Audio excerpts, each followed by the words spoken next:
ろしくお願いいたします。先日、テレビを見てたらですね、スタジオジブリの、監督がですね、もう長編アニメーションは作らないという宣言をされておりました。でその際にですね、自分はですね、子どもたちに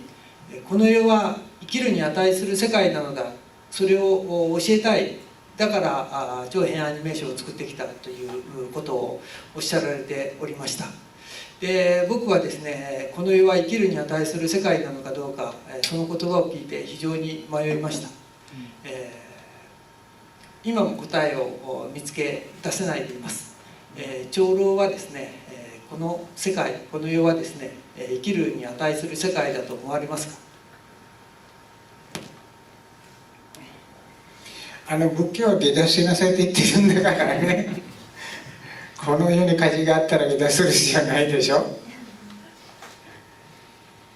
生きることはこうですからね。苦しみです、生きることは。だから別に生きることに価値がないんです。でこれはまあもう間違った考えでね、世界中みんなね生きることに価値があると思っていますけどね。で今前の質問に答えたところに答えがあるんですよ、そちらの質問に。だから分からなかったらもう一度言います。で自分が頑張って生きてみると苦しみだけなんですよ。だって生きることっていうのは相手を殺すことに成り立っちゃうでしょ。生きるとは弱肉強食でしょ。弱い者は死にますよ。誰にも迷惑かけないで生きてるって言ったらもう命がないんです。海の中でもね、一番大量に取られるのはどんな魚ですかね。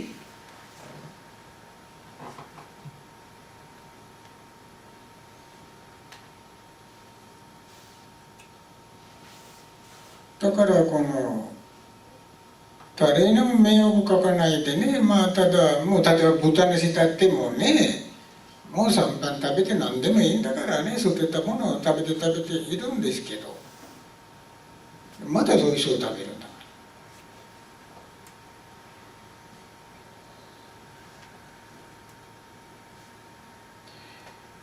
ら。そういうことで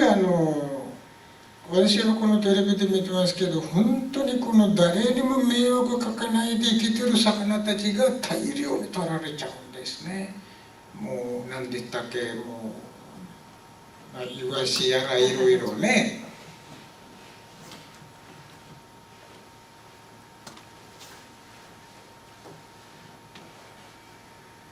人間がみんなもう特に日本人がね、このドルフィンと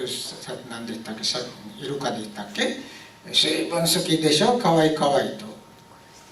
でなんでイルカかわいいって言ったら一番恐ろしいんですね、ああいうのやい人は海の中で。だから仲間っていう意識でしょうかねイルカが狩り合っちゃうとね、シャチとかね、ダメじゃないんですよ。もうサメなんかは優しいんです。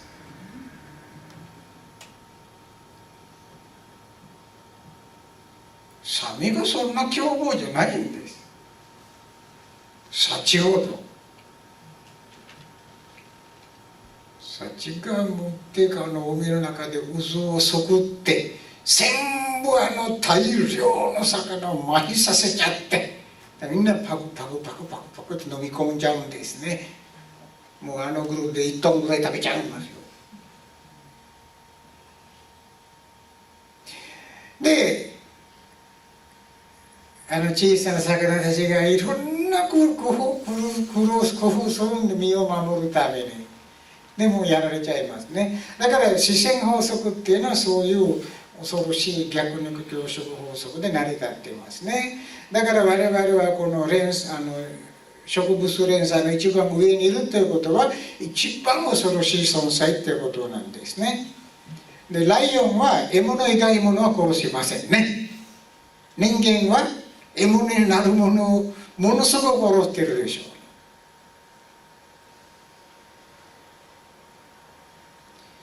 サメも他の生命と一緒に生活するんで、サメの体に乗っかっちゃってる連中いますからね。サメは気にしません。じゃあ人間は他の生命そうやってやってあげている？ないんです。檻に入れて動物園に入れて、それだけでも残酷でしょうね。自分たちが見たいんだから、子供が喜んでるんだから、ただそれだけの理由で動物をそこまで檻に入れてということは、あれはもう共存じゃないでしょう。だからもうなんていう、殺菌なんだらかんだらという名前なければ石鹸も売れませんだからね。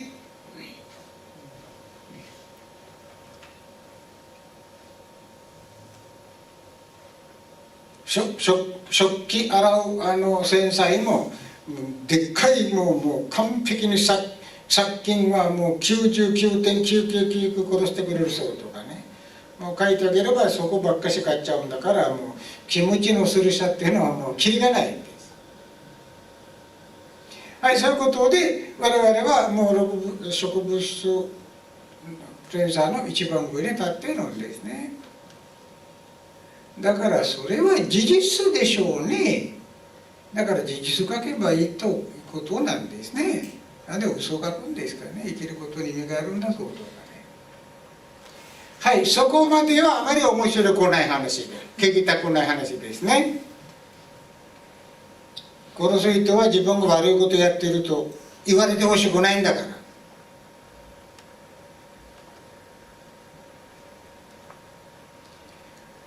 で、人間にはもう一つやってないんだけどやるべき仕事があるんですね。例えば漫画の世界にしたってもね、相手に対して優しいことをする、相手を助けてあげる、そこで生きる価値が新たに現れるんだよと。例えば一つの場面で一人がごちそうを一人で食べている、もう一つの場面で同じごちそうなんですけど、もう誰かとちょっと来てくださいとかね、犬やら猫やらいろんなでみんなで食べましょうよとかね、自分の食べ物を食べて猿でもみんなにもね分けてあげて、自分もほんのちょっとだけ食べていると。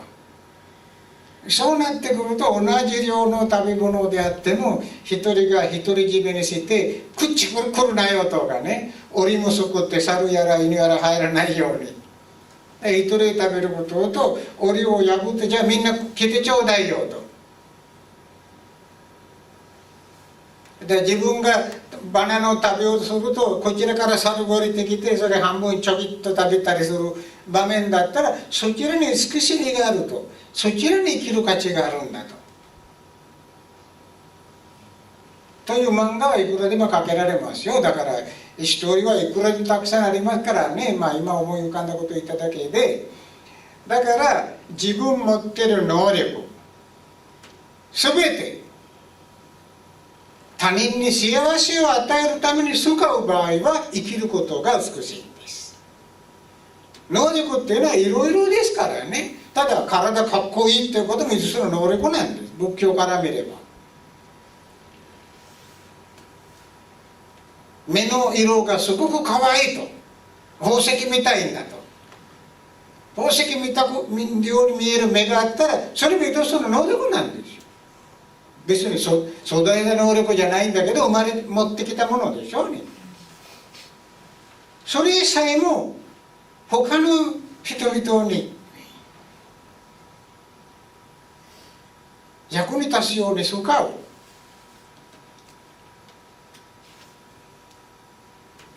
例えばある子供が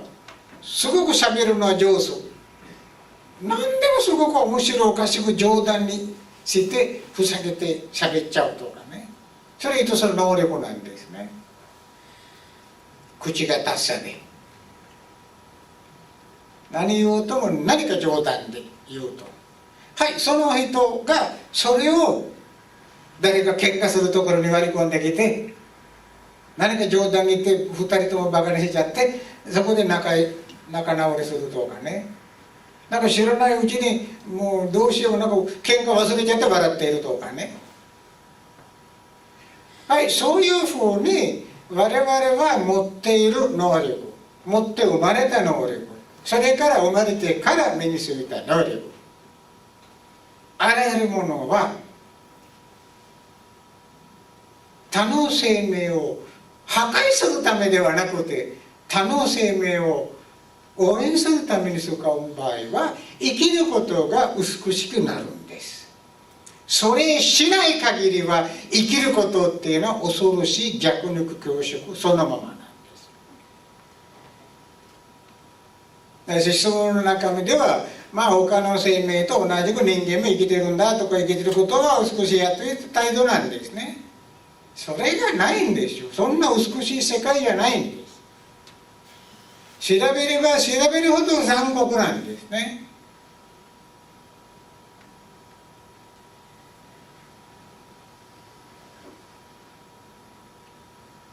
どうしようもないかもしれませんだけど、生命っていうのはこういう残酷なシステムでできているんです。野生の鳥が大事に自分のヒナを育てますけど、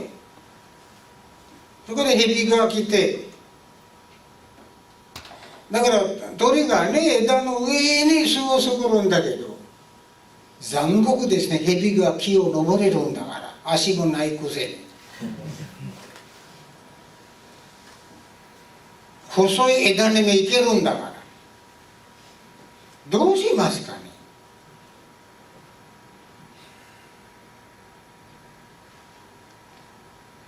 そこで NHK テレビでもね、もう何年も苦労してテレビカメラ木の上に作ってしてね、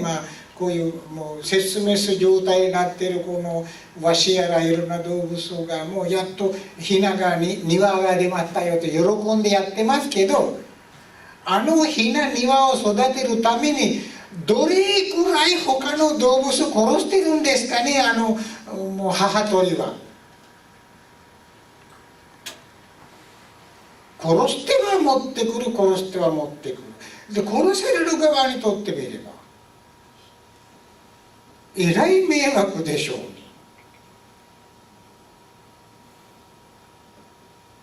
だからなんかどうしようもないでしょう、結局は。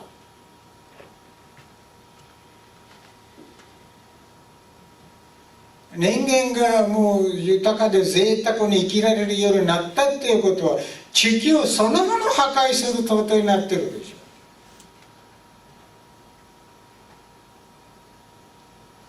ょ。もうやることをやっても頂点に達したんだから、もう頭いかれちゃって、今は自分で殺しゃやりません。日本もね頑張ってますね、中国と戦争しようと。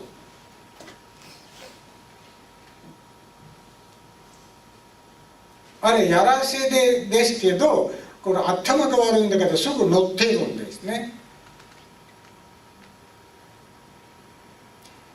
このできることじゃないとわからないんですね。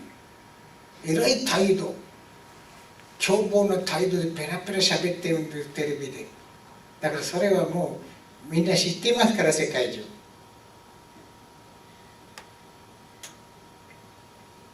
アメリカが裏切りながらこうやってやれと、我々仲間やと全然助けてくれませんだけどね。この国ぶつかっちゃったらアメリカ儲かりますからね。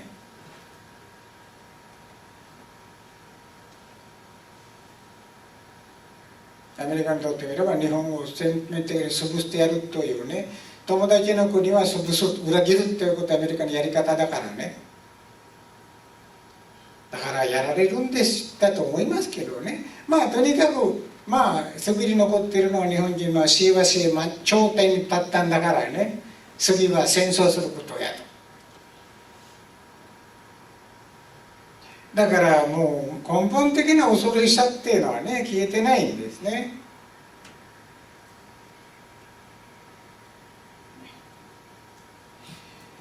で日本の状況もそうですし、他の国々の間でもとにかく裏でお互い対立させちゃってね、なんとかトラブルを作ってなんとかやろうとしているんですね。だからまあただ単にそういうふうな流れで生きるということはけしからんですね。だから私たちはまあ知ってる人々はね、新たな道生き方をね提案しなくちゃあかんですね。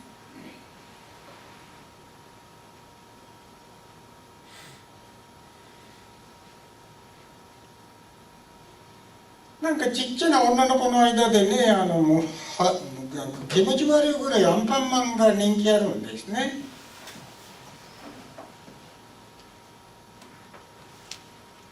でもうある子供が無理やりね、私がもうアンパンマンのあれ iPad でね、もう動画を見せるわ本人が面白いですよ、こんな感じ。全然面白くないんだけどね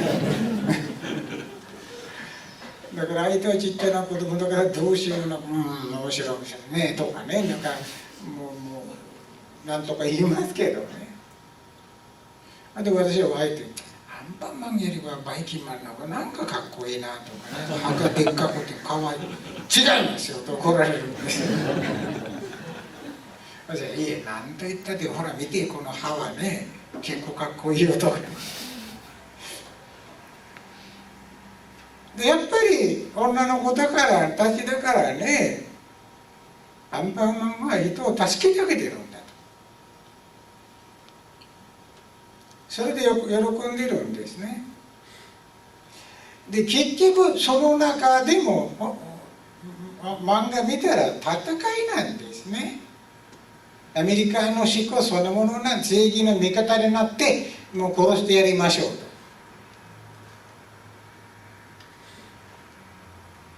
アメリカが全部そうでしょう。昨日夜もちょくちょくと半分見たんですけどね、えらいもうショーネスカーさんが出てくる映画で、もう最終的に本人が正義の味方だからね、言って殺すわ切り気なく殺して最終的によかったってで終わっちゃうんですね。だからそれをまた仏教から見ればね、何やこれやと思いますけど、とにかく最終的に言えば生きることで他の生命も、これを人間に限らず他の生命も役に立っているならば、生きることには微妙に価値が見えてくるんです。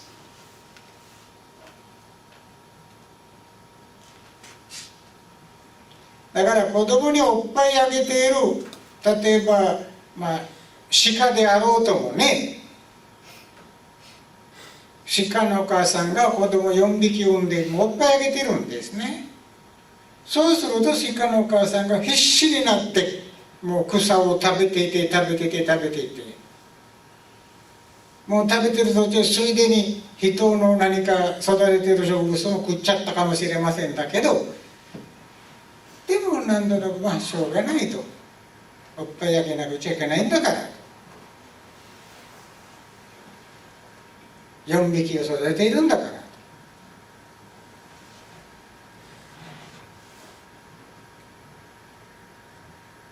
野生動物のいろんなクリップを見るとね、子供を守るために必死で親が頑張っちゃう。凶暴な相手にしたってもめげないも立ち向かうというね。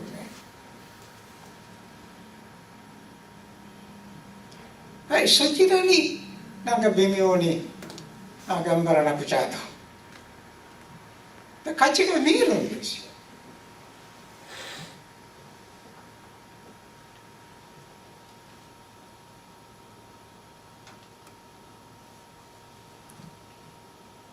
だからいろんな視線の番組見てみると、あれはもう出来上がったものじゃないんだからね。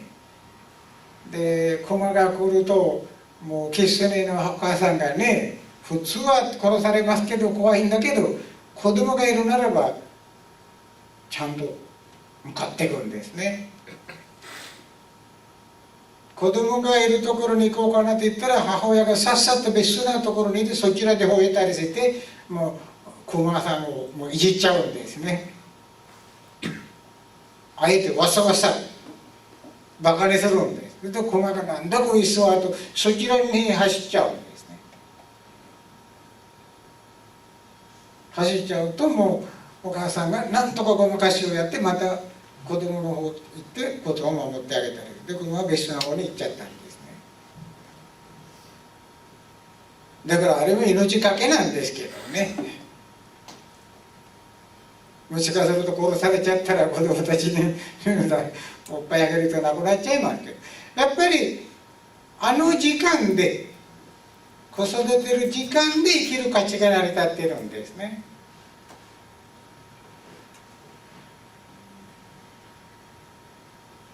取り終わったらただ迷惑生きることは迷惑で終わっちゃうんです。そういうことで我々人間にも迷惑な存在ではなく役に立つ存在になるということは、あらゆる方向で教育を教えてあげなくちゃいけない。ということで漫画の場合でもテーマが変わった方がいいんじゃないかなという以上です。